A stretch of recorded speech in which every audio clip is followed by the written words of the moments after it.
السلام علیکم ورحمۃ اللہ وبرکاتہ۔ شادی کی رات اپنی بیوی کی کالی شکل دیکھ کر میں سخت برہم ہوا۔ اسے طلاق لینے لگا تو میرے پاؤں میں گر گئی۔ بولی آپ دوسری شادی کر لیں، میں گھر کے کسی کونے میں پڑی رہوں گی۔ میں ایک حسین عورت سے نکاح کر کے اسے گھر لے آیا۔ پہلی بیوی نوکرانی بن کر اس کی خدمت کرتی۔ گھر میں سب خوش تھے کہ مفت کی نوکرانی مل گئی کہ ایک رات اچانک باہر کھڑا خاموش نگاہوں سے میں اپنے گھر کے دروازے کو دیکھ رہا تھا۔ جانے کیوں آج میری ہمت ہی نہیں ہو رہی تھی کہ میں دروازہ کھول کر اندر جاؤں۔ مغرب کی اذان قریبی مسجد سے بلند ہوئی تو میں نے چونک کر آسمان کی جانب دیکھا۔ سردیوں کی شام جلد ہی رات کی تاریکی میں ڈھلنے والی تھی۔ میں نے گہری سانس لی۔ میں چاہوں یا نہ چاہوں، آخر مجھے اپنا گھر تو جانا ہی تھا۔ اس کے علاوہ میرا اور کہیں ٹھکانہ بھی تو نہ تھا۔ میں نے گہری سانس لی اور دروازہ کھول کر اندر داخل ہو گیا۔ پورا گھر حسب معمول چمک رہا تھا۔ ماربل میں مجھے اپنا عکس نظر آیا۔ شام کے اس پہر بھی پورے گھر میں کہیں گرد کا نام و نشان نہ تھا، یوں جیسے نہ جانے کتنی دفعہ گھر کی صفائی کی گئی ہو۔ میرے جوتے مٹی سے اٹے ہوئے تھے۔ میں چلتا ہوا آگے گیا تو پیچھے صاف فرش پر نشان بنتے چلے گئے۔ ڈرائنگ روم میں داخل ہوتے ہی میری نگاہ اندر کے منظر پر پڑی۔ اندر خوب رونق لگی ہوئی تھی۔ میری بیوی سرخ رنگ کے لباس میں بنی سنوری ٹی وی دیکھ رہی تھی۔ چائے کا کپ اس کے ہاتھ میں تھا۔ اسے دیکھتے ہی میرے لبوں پر مسکراہٹ بکھر گئی۔ وہ بے حد حسین تھی۔ ایک بچے کی ماں بننے کے بعد بھی اس کے حسن میں کوئی کمی نہیں آئی تھی۔ مجھے دیکھتے ہی اس نے مجھے اپنے پاس بیٹھنے کا کہا اور کچن کی جانب منہ کر کے آواز لگائی، زرینہ ذرا آصف کے لیے بھی چائے لے آؤ۔ میں خاموشی سے اس کے ساتھ بیٹھ گیا۔ آج دل میرا بجھا ہوا تھا۔ میری بیوی کو بھی میرا چہرہ دیکھ کر کچھ اندازہ تو ہو رہا تھا، لیکن ادھر ادھر کی باتیں کرتے ہوئے وہ میرا دھیان بھٹکانے کی کوشش کر رہی تھی۔ اسے بھی شاید اندازہ ہو گیا تھا کہ میں کسی بات پر دکھی تھا۔ تھوڑی دیر گزری تھی کہ کچن سے چائے کا کپ لیے وہ باہر نکل آئی۔ اسے دیکھ کر میں چونکا، لیکن خاموشی سے چائے کا کپ میرے سامنے رکھ کر وہ واپس مڑ گئی۔ میری بیوی نے اسے شام میں پکائے جانے والے کھانوں کی ایک لمبی لسٹ تھما دی تھی۔ وہ سر ہلاتے ہوئے کچن کی جانب پلٹ گئی۔ راستے میں اس نے زمین پر پڑے ہوئے کھلونے سمیٹ کر میز پر رکھے۔ میری نظروں نے دور تک اس کا تعاقب کیا، لیکن میں مجبور ہو چکا تھا۔ چائے کا کپ ہاتھ میں تھامے بھی میں غائب دماغی کے عالم میں ہی رہا۔ شام کا کھانا بے حد لذیذ بنا تھا۔ زرینہ کے ہاتھ میں تو کوئی جادو ہی تھا۔ میری بیوی کھانے کے دوران مسلسل باتیں کرتی رہی۔ میں غائب دماغی سے اس کی باتوں کا جواب دیتا رہا اور جلدی سونے کے لیے اٹھ گیا۔ ذہن پر نہ جانے کیسا بوجھ تھا کہ کافی دیر تک بستر پر کروٹیں بدلتے رہنے کے بعد بھی مجھے نیند نہیں آئی۔ میری بیوی بے خبر نیند سو رہی تھی۔ سوتے ہوئے بھی اس کے حسین چہرے پر نظر ٹکانا مشکل ہو جاتی تھی۔ میں خاموشی سے اٹھ کر کمرے سے باہر چلا آیا۔ یوں ہی کمرے میں دائیں بائیں ٹہلتے ہوئے میرے کانوں میں ایک عجیب سی آواز ٹکرائی۔ آواز جہاں سے آ رہی تھی میرے قدم بے اختیار اس جانب کو مڑ گئے۔ کمرے کا دروازہ کھلا تھا۔ میں نے ہاتھ کا دباؤ ڈال کر دروازہ کھولا اور سامنے کا منظر دیکھتے ہی میرے لبوں سے گھٹی گھٹی سی چیخ نکل گئی۔ جو کچھ میں نے دیکھا تھا اس کے بعد خود پر قابو پانا بے حد مشکل ہو گیا تھا۔ اس وجہ سے آج میرا دل بوجھل تھا۔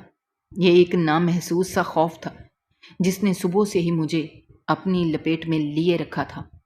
آج میں اسے اپنی آنکھوں سے سچ ہوتا ہوا دیکھ رہا تھا۔ الٹے قدموں دوڑتے ہوئے میں واپس اپنے کمرے میں آ گیا۔ میرا سانس دھونکنی گمانے دے چل رہا تھا اور میرے پسینے چھوٹ رہے تھے۔ اس سردی کے عالم میں بھی مجھے اپنے جسم پر پہنا ہوا لباس چبھنے لگا۔ میرا دل شدید خوف سے دھڑک رہا تھا۔ آنسو تھے کہ بہتے ہی چلے جا رہے تھے۔ اگر کوئی رات کے اس وقت مجھ جیسے مضبوط مرد کو روتے ہوئے دیکھ لیتا تو نہ جانے کیا سوچتا، لیکن حقیقت تو یہ تھی کہ ماضی پوری قوت سے مجھے جھنجھوڑ رہا تھا۔ نہ چاہتے ہوئے بھی میں آج سے 3 برس پہلے کی واقعات کو یاد کرنے پر مجبور ہو گیا تھا، جنہوں نے میری زندگی تہوبالا کر دی تھی۔ میں انگلینڈ سے پڑھ کر آیا تو میری شخصیت میں ایک عجیب سا نکھار تھا۔ خود میں بھی ہواؤں میں اڑ رہا تھا۔ بھلا ہمارے پورے خاندان میں کوئی لڑکا میرے مد مقابل کا تھا؟ یہاں تو لوگ پاکستان میں پڑھنے کے لیے ترس رہے تھے۔ ان کے والدین انہیں کم عمری میں ہی ورکشاپ یا سبزی کے ٹھیلے پر کھڑا کر دیتے تھے۔ صرف ایک میرے ماں باپ ہی ایسے تھے جنہوں نے محنت مزدوری کے باوجود مجھے انگلینڈ پڑھنے کے لیے بھیجا تھا۔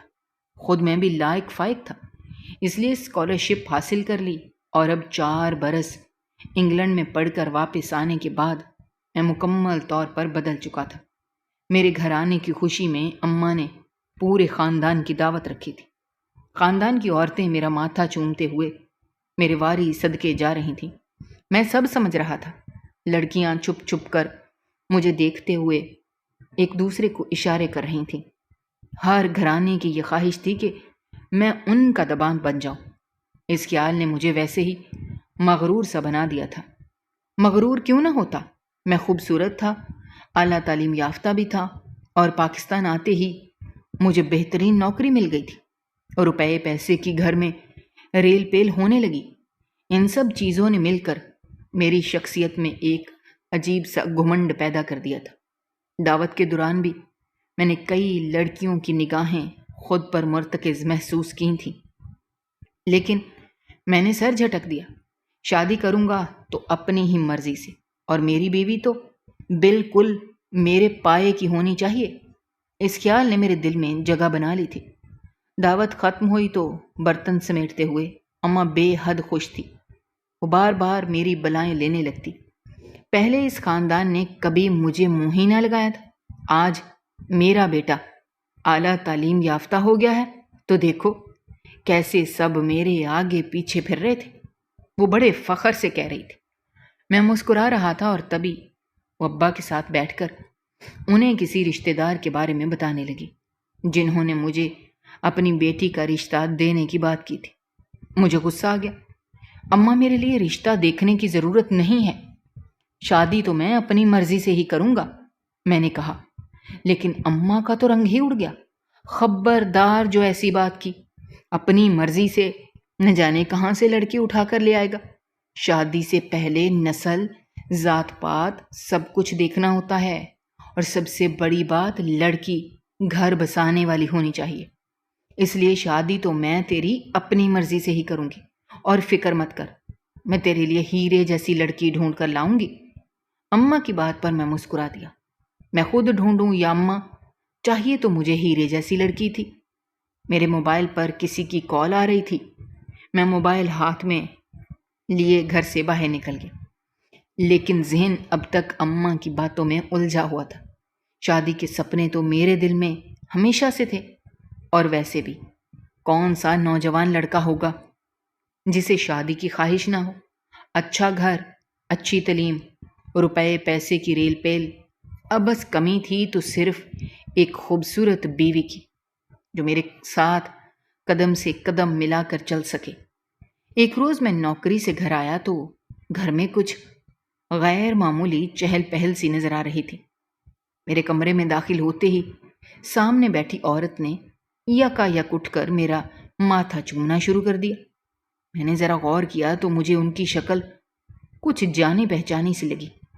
میں نے اماں کی جانب سوالیہ نگاہوں سے دیکھا تو وہ بھی مسکرا دیں۔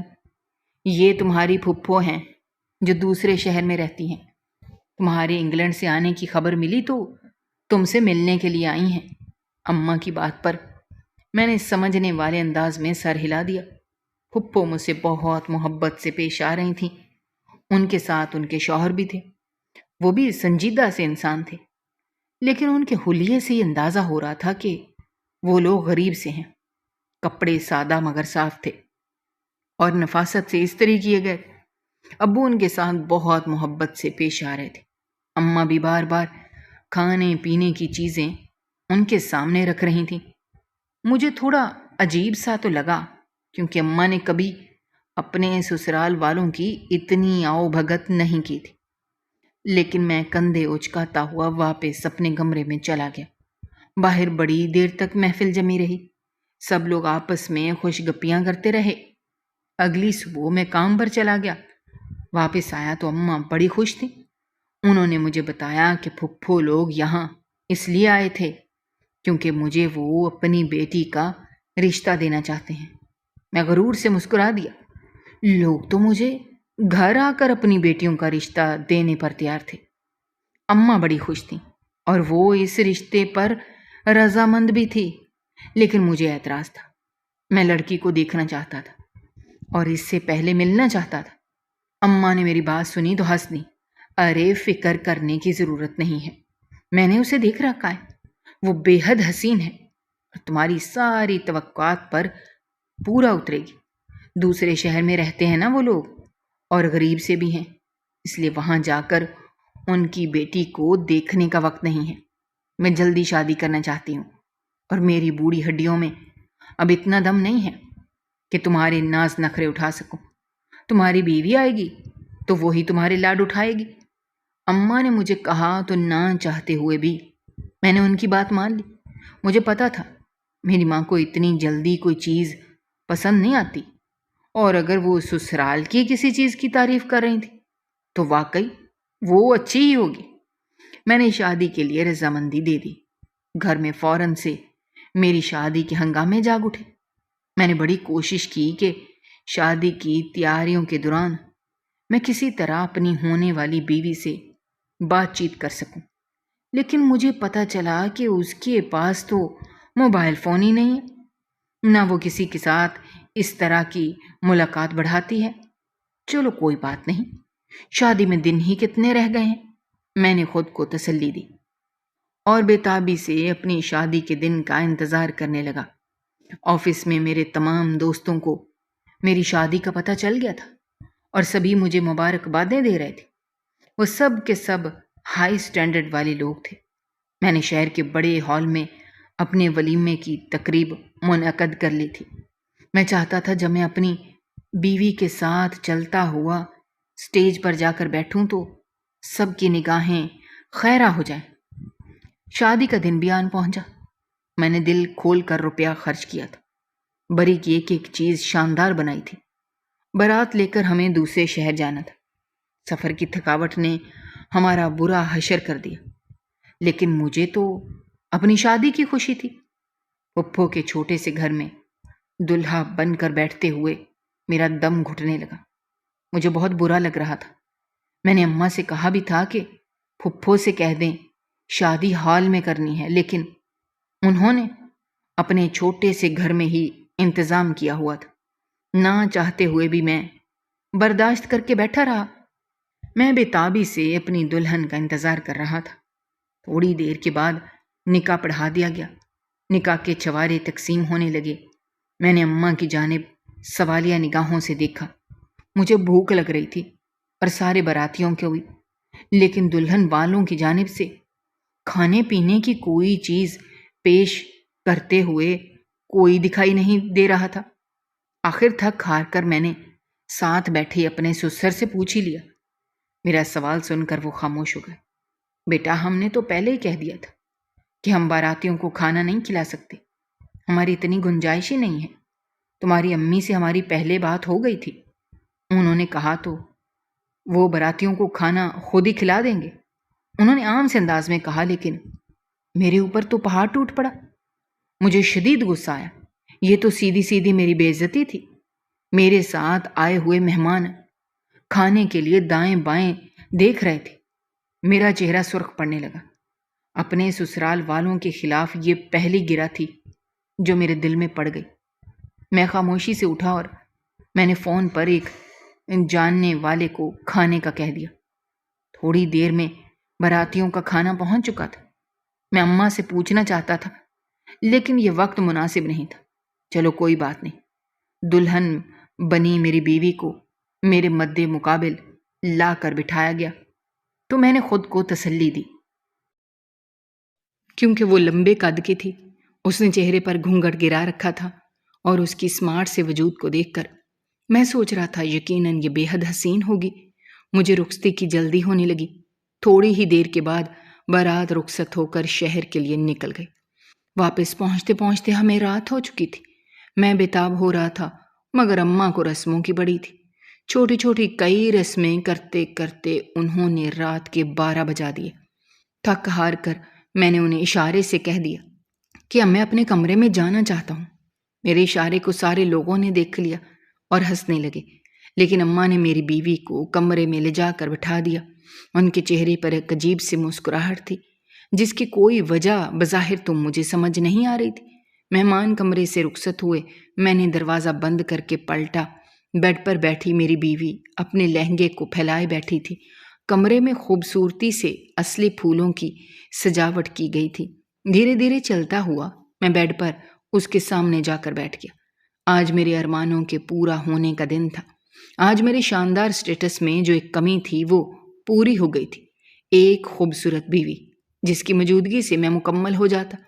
میں نے ہاتھ بڑھا کر اس کا گھونگھٹ الٹ دیا، لیکن اگلے ہی پل میرے قدموں تلے سے زمین نکل گئی۔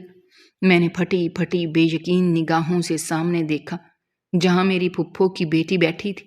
وہ مسکرا رہی تھی، لیکن مسکراہٹ کے باوجود اس کے چہرے پر کوئی تبدیلی نہیں آ رہی تھی۔ اس کا رنگ بے حد گہرا تھا، معمولی سے نقش، اور سب سے بڑی بات، دائیں گال کے عین اوپر بڑا سا مسا۔ میرے دل میں ایک کراہیت سی ابھری۔ وہ خاموشی سے بیٹھی اپنی تعریف کی منتظر تھی، یہ شاید منہ دکھائی کے تحفے کی بھی۔ لیکن ایک نظر ڈالنے کے بعد میرا دل نہ چاہ رہا تھا کہ میں دوسری نگاہ اس پر ڈالوں۔ غم و غصے سے میرے دماغ کی نسیں پھٹنے لگیں۔ یہ کیا ہے؟ اماں نے تو کہا تھا کہ تم بے حد خوبصورت ہو، لیکن تمہاری شکل و صورت تو اس لائق بھی نہیں کہ میں ایک بار کے بعد دوسری دفعہ دیکھ لوں۔ تم میرے معیار کے مطابق نہیں۔ بہت بڑی بھول ہو گئی مجھ سے۔ میں نے بغیر دیکھے تم سے شادی کر لی۔ میرے لبوں سے سرسراتے ہوئے الفاظ نکلے تو وہ جو دھیما دھیما مسکرا رہی تھی یکدم چونک کر میری جانب دیکھنے لگی۔ میرے اہانت امیز الفاظ سے اس کی آنکھوں میں آنسو بھرنے لگے تھے۔ میں نے نفرت سے اسے دیکھتے ہوئے دائیں جانب تھوک دیا۔ سیاہ رنگ سے تو مجھے ہمیشہ سے چڑ تھی، اور میری بیوی کی رنگت اتنی گہری ہوگی، یہ تو میں نے کبھی خواب میں بھی نہیں سوچا تھا۔ گہری سانولی رنگت پر میک اپ نے اسے اور بھی بدصورت بنا دیا تھا۔ میں گھبرا کر بیڈ سے نیچے اتر گیا۔ میں تمہیں طلاق دے دوں گا۔ میں تم جیسی لڑکی کو اپنی بیوی بنا کر نہیں رکھ سکتا۔ کل ولیمے میں تمہیں دیکھ کر سب میرا مذاق اڑائیں گے۔ میرے لبوں سے نکلے الفاظ اس کے چہرے پر جیسے مردنی سی طاری ہو گئی۔ وہ یکدم بیڈ سے نیچے اتری اور اس نے میرے پیروں کو جکڑ لیا۔ نہیں آصف، خدا کے لیے مجھے طلاق مت دینا۔ میرے ماں باپ بہت غریب ہیں، یہ صدمہ ان کے اوپر پہاڑ بن کر ٹوٹے گا۔ اگر میں بدصورت ہوں تو اس میں ان کا کوئی قصور نہیں ہے۔ میں آپ کو ہر خوشی دوں گی، لیکن بس آپ مجھے طلاق مت دینا۔ وہ پھوٹ پھوٹ کر رو رہی تھی، لیکن اس کے گہرے سانولے ہاتھوں میں میرے سفید پیر بہت عجیب لگ رہے تھے۔ میں یکدم پیچھے ہٹ گیا۔ میں نے اپنے سر میں پہنا ہوا کلا اتار کر پھینک دیا۔ میرا دل چاہ رہا تھا کہ میں کمرے کی ہر چیز تہس نہس کر دوں۔ وہ پھوٹ پھوٹ کر رو رہی تھی۔ اچانک ہی وہ اپنی جگہ سے اٹھی۔ اگر آپ کو میری شکل و صورت پسند نہیں ہے تو آپ دوسری شادی کر لیں، میں آپ کو نہیں روکوں گی۔ بس آپ مجھ سے اپنا نام مت چھینیں۔ میں یہیں گھر میں کسی کونے میں پڑی رہوں گی اور آپ لوگوں کی خدمت کروں گی۔ میں آپ سے بہت محبت کرتی ہوں اور آپ کے بغیر نہیں رہ سکتی۔ اس کی بات پر میرے اندر نفرت کی ایک اور لہر جاگی۔ میرے ساتھ اس کا کسی بھی قسم کا تعلق مجھے برداشت ہی نہیں ہو رہا تھا، لیکن میں کچھ کر بھی تو نہیں سکتا تھا۔ کافی دیر کمرے میں ٹہلنے کے بعد آخر کار میں نے دروازہ کھولا اور باہر نکلتا چلا گیا۔ اماں باہر صوفے پر بیٹھی تھیں۔ مجھے باہر نکلتا دیکھ کر ان کے چہرے پر ایک دفعہ پھر مسکراہٹ سی آ گئی۔ انہوں نے مجھ سے بالکل نہ پوچھا کہ میں باہر کیوں آیا ہوں، وہ بھی آج کی رات، بلکہ خاموشی سے بیٹھی تسبیح پڑھتی رہی۔ میں گھر سے باہر نکلتا چلا گیا۔ نہ جانے کتنی دیر میں باہر سڑکوں پر گھومتا رہا، اور آخر کار میں نے فیصلہ کر لیا کہ میں اپنے معیار کے مطابق ایک حسین لڑکی سے شادی ضرور کروں گا۔ اگلے دن ولیمے کی تقریب تھی۔ میں نے اسے تاکید کی کہ وہ اپنے چہرے سے گھونگھٹ نہیں اٹھائے گی۔ اس بیچاری نے میری بات مان لی۔ پوری تقریب کے دوران لوگ اسے کہتے رہے کہ ولیمے کی دلہن کا تو کوئی گھونگھٹ نہیں ہوتا، لیکن وہ سب کو خاموش کرا دیتی۔ میرا دل اس سے شدید بدظن ہو چکا تھا۔ شادی کے بعد دعوتیں شروع ہوئیں تو میں بہانے بنا کر ہر گھر کو منع کر دیتا۔ اگلے ہی دن میں نے کام پر جانا شروع کر دیا، لیکن میرا بہترین دوست صادق کچھ کھٹک چکا تھا۔ میرے جیسے گھومنے پھرنے کے شوقین شخص کو شادی کے اگلے دن ہی کام پر دیکھ کر وہ چونک گیا۔ اس نے مجھے اس شام اپنے گھر دعوت پر بلا لیا۔ میں نے اسے منع کر دیا، لیکن اس نے سختی سے میری بات رد کر دی۔ بھلا شادی کے اگلے دن کون کام پر آتا ہے؟ ہنی مون پر بھی نہیں گئے۔ تم اب بھابھی کو لے کر میرے گھر دعوت پر ضرور آنا۔ اس نے میری اتری ہوئی شکل دیکھ کر اندازہ لگا لیا تھا۔ نہ چاہتے ہوئے بھی اس شام میں اپنی بیوی کو لے کر اس کے گھر جا پہنچا۔ میرے دوست نے جب میرے ساتھ اس معمولی شکل و صورت والی لڑکی کو آتے دیکھا تو پہچان لیا کہ میرا چہرہ کیوں اترا ہوا تھا۔ اس نے گھر میں طرح طرح کے کھانے پکوائے ہوئے تھے۔ اس کے گھر والے مجھے بالکل گھر کا ایک فرد ہی سمجھتے تھے، لیکن میں ان کے گھر پہلی دفعہ آیا تھا۔ صادق نے کھانا لگانے کا حکم دیا تو میں چونک گیا۔ اس کی چھوٹی بہن ڈائننگ ٹیبل پر کھانا لگا رہی تھی۔ اسے دیکھ کر میں اپنی نگاہ پلٹنا بھول گیا۔ وہ اس قدر حسین تھی کہ یوں لگتا تھا سیدھا پرستان سے اس دنیا میں اتر آئی ہے۔ اس کا متناسب سراپا، لمبے گھنگریالے بال اور سفید رنگت میرے دل و دماغ پر طاری ہونے لگی۔ بالکل ایسی ہی لڑکی تو میں اپنی بیوی کے روپ میں چاہتا تھا۔ میری نگاہوں کا ارتکاز محسوس کر کے اس نے مجھے دیکھا۔ اس کے چہرے پر سرخی سی بکھر گئی۔ میرا دل مچل اٹھا۔ میں ہر صورت پر اسے اپنی بیوی بنانا چاہتا تھا۔ میری بدصورت بیوی خاموشی سے بیٹھی تھی۔ اس نے بالکل تھوڑا سا کھانا کھایا۔ صادق کے گھر سے واپس آتے ہوئے میں دل میں بار بار عزم کر رہا تھا کہ میں اس سے بات کروں گا، اور میں نے زیادہ انتظار بھی نہ کیا۔ اگلے ہی دن میں نے اپنی خواہش اس کے سامنے رکھ دی۔ وہ حیران رہ گیا۔ لیکن آصف، ابھی 2 روز پہلے تو تمہاری شادی ہوئی ہے، اس نے کہا تو میں جھنجھلا گیا۔ مجھے ایسی بدصورت بیوی نہیں چاہیے۔ ویسے بھی وہ اماں ابا کی پسند ہے، اور میں اپنی پسند سے شادی کرنا چاہتا ہوں۔ میں تمہاری بہن کو دنیا کی ہر خوشی دوں گا۔ میں نے اسے ہر طرح سے یقین دلایا۔ صادق بھی سوچ میں پڑ گیا۔ میرا شاندار سٹیٹس، بہترین نوکری اور روپے پیسے کی ریل پیل نے شاید اسے سوچنے پر مجبور کر دیا تھا، اور آخر کار اس نے فیصلہ میرے حق میں دے دیا۔ اس نے میری شادی کے لیے حامی بھر لی۔ اس روز میں بہت خوش تھا۔ میں نے گھر آ کر سب سے پہلے اماں کو بتایا۔ خلاف توقع میری بات سن کر ان کے چہرے پر کوئی حیرانی نظر نہیں آئی، بلکہ وہ مطمئن انداز میں مجھے دیکھ رہی تھی۔ ہاں بیٹا، دوسری شادی تمہارا حق ہے۔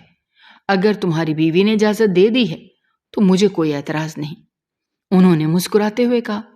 ہاں، لیکن ابا نے اعتراض ضرور کیا تھا، لیکن میری مرضی کے آگے بھلا اور کس کی چل سکتی تھی۔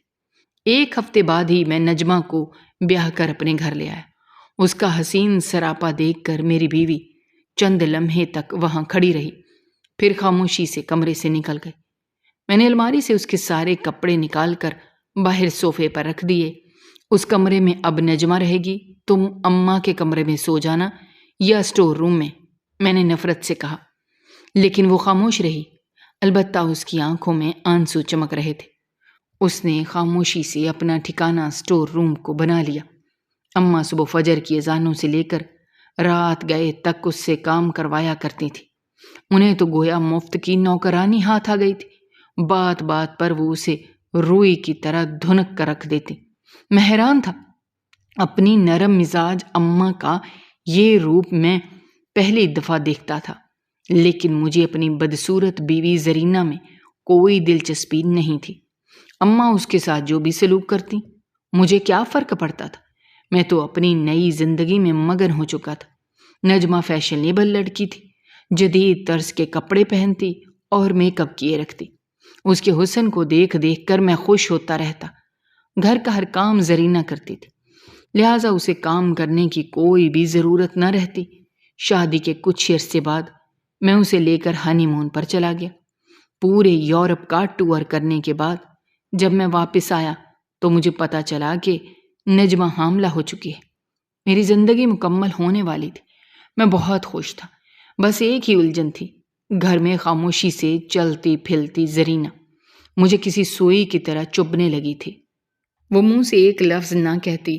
میرے سامنے کئی دفعہ اماں اسے مار چکی تھی۔ اس روز بھی دودھ گر جانے کی وجہ سے اماں نے اسے چھڑی سے اتنا مارا کہ وہ پھوٹ پھوٹ کر رونے لگی، لیکن اس کے لبوں سے شکایت کا ایک لفظ نہ نکلا۔ نہ جانے کیوں میرے دل میں بے چینی سی بھر گئی۔ میں کام پر ہوتا تو اس کی شکایتی نگاہیں مجھے ہر جگہ نظر آتی۔ آج بھی میں اسی لیے میں جلدی واپس آیا تھا، اور اب رات کے اس پہر جو کچھ میں نے دیکھا تھا اسے دیکھ کر میں پھوٹ پھوٹ کر رو رہا تھا۔ میرا بچہ کسمسا کر رونے لگا تھا۔ میں نے اٹھ کر اسے دیکھا، نجمہ بے خبر سو رہی تھی۔ میں نے اسے ہلایا، بچے کی جانب اس کی توجہ مبذول کرائی، لیکن وہ کروٹ بدل کر پھر سو گئی۔ میں ٹھنڈی سانس لی۔ خوبصورت بیوی تو وہ ضرور تھی، لیکن اس میں سگڑاپا نام کو بھی نہیں تھا۔ پوری رات بچہ روتا رہتا تو میں ہی اسے سنبھالتا۔ بچے کو فیڈر دے کر میں کمرے سے باہر نکل آیا۔ میرا رخ پھر سے اسی کمرے کی جانب تھا جہاں میں نے کچھ دیر پہلے وہ منظر دیکھا تھا۔ اب کی بار اسٹور روم کا دروازہ کھلا تھا۔ سامنے زرینہ جائے نماز پر بیٹھی تھی۔ وہ پھوٹ پھوٹ کر رو رہی تھی۔ اماں ابھی تک اس کے سامنے کھڑی تھی۔ دیکھا، تیری ماں نے شادی کے بعد جو کچھ میرے ساتھ کیا تھا اس کا میں نے کیسا بدلہ لیا۔ مجھے تیری شکل و صورت دیکھ کر اندازہ تھا کہ میرا بیٹا تجھے کبھی منہ نہیں لگائے گا، اس لیے میں نے جان بوجھ کر اس کے ساتھ تیری شادی کی۔ اب دیکھا تو گھر میں کیسے کچرے کی طرح پڑی رہتی ہے، اور تیری ماں کے دل کو جو تکلیف ہوتی ہے اس سے مجھے بہت سکون ملتا ہے۔ آدھی رات کو یہاں جائے نماز بٹھا کر کیا ثابت کرنا چاہ رہی ہے؟ بڑی نیک نمازن ہے تو۔ چل اٹھ، میرے لیے دودھ گرم کر کے لیا۔ اماں نے اسے زور سے لات ماری۔ وہ پھر سے سسک پڑی، خاموشی سے اپنی جگہ سے اٹھ کھڑی ہوئی۔ مجھ پر تو جیسے کوئی پہاڑ ٹوٹ پڑا تھا۔ اماں نے مجھے استعمال کیا تھا اپنے پرانے انتقام کی خاطر۔ مجھے نہیں پتا تھا کہ پھپھو نے ان کے ساتھ کیسا سلوک کیا تھا، لیکن اس سب میں زرینہ کا تو کوئی قصور نہیں تھا۔ وہ میرے برابر سے خاموشی سے گزرنے لگی۔ ایک نگاہ اس کی مجھ پر پڑی تو میں سرتا پا لرز گیا۔ اگر جائے نماز پر بیٹھی وہ میری شکایتیں کر رہی تھی تو خدا جانے میرا انجام کیا ہونے والا تھا۔ مجھے آفس میں لوگوں کے بدلتے چہرے یاد آ رہے تھے۔ باس کو بار بار میری شکایتیں دی جا رہی تھیں۔ میرا بیٹا لاوارسوں کی طرح سارا دن پڑا رہتا تھا۔ نجمہ اپنے حسن و آرائش کا خیال کرنے میں ہی پوری تھی۔ میرے برابر میں زرینہ نے نکلنا چاہا، لیکن میں نے اس کا ہاتھ تھام لیا۔ رات کے اس پہر آپ میری بیوی کو اس طرح نہیں مار سکتی اماں۔ جو کچھ میں نے آج سنا ہے، اس کے بعد میں یہ گناہ اپنے سر پر نہیں اٹھانا چاہتا۔ آج کے بعد زرینہ کو میں اپنی بیوی کی حیثیت دوں گا۔ اسٹور روم میں نہیں بلکہ دوسرے کمرے میں رہے گی۔ ان دونوں بیویوں کے ساتھ میں انصاف کا معاملہ کروں گا، اور آج کے بعد آپ میری بیوی کو کچھ نہیں کہہ سکتی۔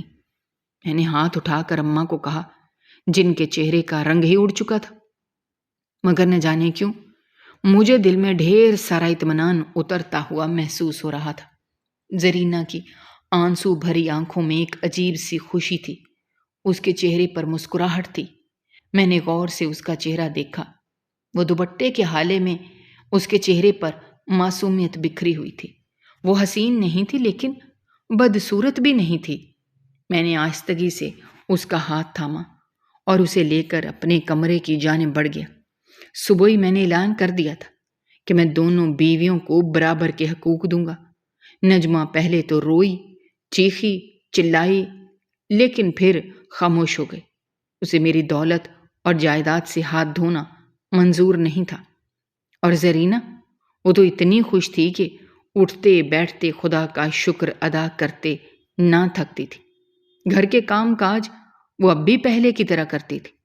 فرق صرف اتنا تھا کہ اب اس کی آنکھوں میں آنسوؤں کے بجائے چہرے پر ہر وقت مسکراہٹ رہا کرتی تھی۔ اس کی سنگت میں رہتے مجھے احساس ہوا کہ سکھ دینے والی بیوی کیسی ہوتی ہے۔ میرے کپڑے جوتے ہر وقت تیار حالت میں ملتے، وہ اپنے ہاتھوں سے میرے سامنے گرم کھانا رکھتی اور کبھی اف تک نہ کرتی۔ اور اب تو میں نے بھی اپنے دل میں عہد کر لیا تھا کہ میں نے جو ظلم اس کے ساتھ کیے تھے ان سب کا ازالہ ضرور کروں گا۔ دوستو، ہماری آج کی یہ کہانی آپ کو کیسی لگی؟ کمنٹ باکس میں اپنی رائے کا اظہار کرنا مت بھولیے گا، اور اگر آپ ہمارے چینل پر نئے ہیں تو چینل کو سبسکرائب کرنا بھی مت بھولیے گا۔ شکریہ۔